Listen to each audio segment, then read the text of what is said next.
যে পরিমাণে ঠান্ডা পড়েছে কি বলবো। এই যে জামা কাপড় কাঁথা কাঁথা আছে সেগুলো কাঁচা ধোয়া করব। আর একটা কথা বলে দিই, আমি কিন্তু গোবরটা ফেলানো শেয়ার করিনি, কেন জানো? গোবরটা আমি ফেলানি, ফেলাইছে আজকে কাকিমা। আমি যখন মানে কাকিমাও ফেলানোর একটা কারণ আছে, কাকিমা স্নান করবে, জল আসছিল না, তো ভাবলে যে বসে বসে কি করবে, তো মানে ঠান্ডাও লাগছিল, তো গোবর ফেলায় গায়ে গরম উঠে যাবে, সেজন্য কাকিমাই বললো আমাকে যে কথাটা, তো সেজন্য তোমাদের সাথে শেয়ার করলাম আর কি। তো কাকিমা গোবরটা ফেলে দিল, আমি চলে আসলাম গোবর ফেলানোর পরে গোলঘরটা ঝাড় দিতে। গোলঘর ঝাড় দিলেই তো হয়ে গেল গোলঘর ক্লিনিং কর। ওর মানে ডেলিভারি টাইম হয়ে আসছে প্রায়, ও মানে উলানটা একটু একটু করে ছাড়া ধরছে। দেখো বাচ্চা ডেলিভারি হলে কি করে জানতে পারবে জানো, ধীরে ধীরে ধীরে ধীরে করে কিন্তু মানে যেই মানে বাচ্চার দুধ মানে মায়ের দুধটা ছাড়তে থাকে, উলানটা ভারী হতে থাকে আর কি। তো ও যে দেখতে পাচ্ছ দূর থেকে, তো ওর উলানটা কিন্তু আগে লাগানো ছিল, এখন ধীরে ধীরে ধীরে ধীরে কিন্তু উলানটা মানে দুধটা ছাড়া শুরু করেছে আর কি। তো যতটা পরিমাণে দুধ ছাড়তে শুরু করবে তাতে বোঝা যাবে যে বাচ্চাটা দেওয়ার কিন্তু সময় হয়ে আসছে। আর মাসও এই জানুয়ারি মাসের লাস্ট, না হলে ফেব্রুয়ারির ফার্স্ট, এই মানে এই অমাবস্যা পূর্ণিমা গুণ তিথি দেখেই কিন্তু ডেলিভারি হয় বাচ্চা।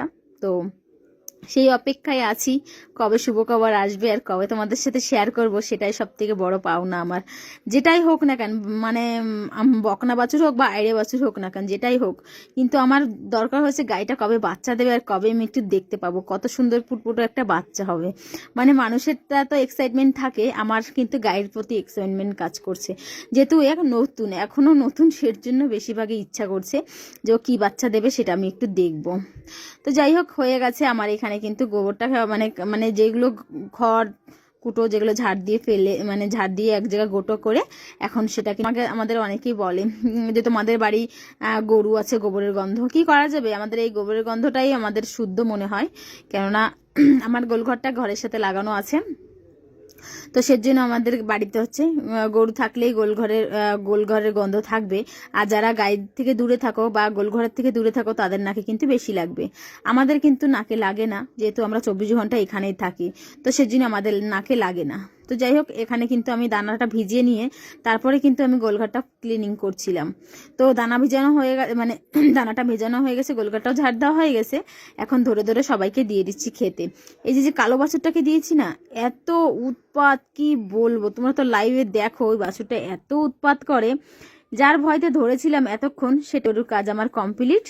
গাইদেরকে কাজ কমপ্লিট করে আমি তো যেহেতু গাইটা ক্লিনিং করবো সেজন্য কাউ মিল্কিং তোমাদের সাথে শেয়ার করিনি, যেহেতু কাল করেছিলাম কাউ মিল্কিং ভিডিও তোমাদের সাথে শেয়ার, তো সেজন্য হয়ে গেছে মোটামুটি আমার মানে কাউ হাউস ক্লিনিং হয়ে গেছে, ঠিক আছে। এখন বাকি আছে ওয়াশিং ভিডিও, সে আবার কাঁথা। এই কাঁথার গল্প এবারে বলি চলো।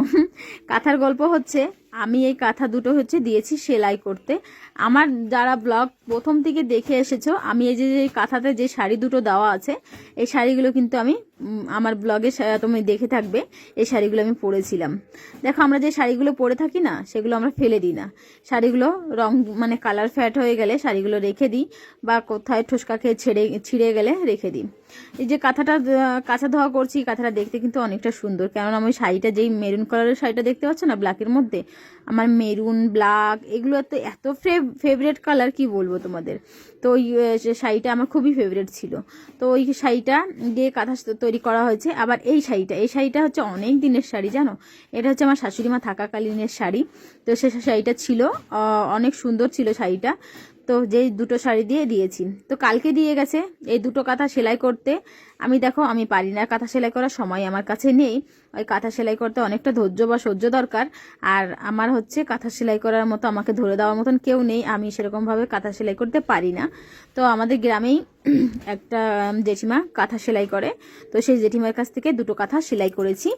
তো আমি বাড়ি থেকে আমার পাতলা আগের ছেঁড়া কাঁথা ছিল, আগের পুরনো কাঁথা যেগুলো মানে ইউজ করতাম না, সে বাতিল কাঁথা ছিল, আমি 4টে শাড়ি দিয়েছিলাম, তো সেই শাড়ি দিয়ে আমাকে দুটো কাঁথা সেলাই করে দিয়েছে। দুটো কাঁথার দাম কত নিয়েছে জানো? ছাড়ো, সেটা আর বললাম না আজকে, তো তোমরা শুনেও কি করবে বলো, দাম আছে আমাদের এখানে বলো, যেখানেই বলো না কেন, এখন সব জায়গায় চোখ ফুটে গেছে, সব জায়গায় দাম ফুটে গেছে। তো কাঁথা দুটোর দামটা অনেকটাই নিয়েছিল, তো যাই হোক কিছু করার নেই, তারাও মজুরি করে খায়, তো এখন হচ্ছে আমি সেই কাঁথা দুটো হচ্ছে ধুয়ে দেবো, যেহেতু এতদিন তাদের বাড়িতে ছিল। তো সেই কাঁথা দুটো ধুয়ে না ধুয়ে তো আর গায়ে এখন তো ইউজ করব না, এগুলো হচ্ছে গরমের দিনের জন্য দরকার হয়। গরমের দিনে দেখো ভোরবেলার দিকে একটু ঠান্ডা লাগে, তখন মনে হয় একটা কাঁথা গায়ে দিলেই শান্তি লাগে।